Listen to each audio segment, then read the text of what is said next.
تبس بالبتنجان، اكله عراقيه يخبل ولا تخبل، دي مشكلتي. جربوه قولوا لي رايكم. هجيب كوسه هقطعها بالحجم دوت، يعني هاخد البصل بالشكل دوت، دي اكبر فلفلايه في العالم، هقطعها برده سلايسز بالطريقه ديت. يا جماعه هقطعها ايه السمك دوت.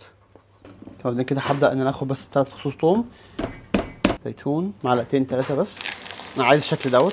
فوق دوت هرش رشه ملح كده خفيفه، انزل بالفلفل اخضر، حاول على بين كل طبقه ارش ملح كده. هنزل بالكوسه، هرص شرايح طماطم.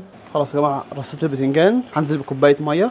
خلاص هغطيها تقريبا 10 دقايق ربع ساعه لغايه لما البتنجان يستوي. زيت زيتون ولا عليه بالنار، وهنزل بمعجون طماطم او توميتو بيست.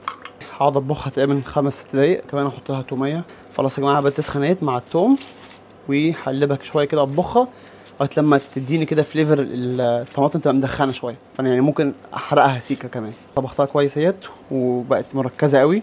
شوف يعني الكميه قلت اصلا عن اللي حطيتها. هنزل بالميه المغليه هقلبها كويس مع بعضيهم، وحسابها استغلي 5 دقايق يتخن شويه. هنزل عليها بروزماري، عندي شويه زعتر هحط عليهم برده، وهحسبها بقى تقريبا 5 دقايق يغلي شويه وتبقى تخينه عن كده. شويه ملح، هزود شطه. وخلاص هنا الخضار استوى، هنزل عليه بالصوص، هغطيه واسيبه يغلي 10 دقايق كده. استوت اهيت. خضار شرب الصوص مع خلينا ندوق. والله عاشت ايدي.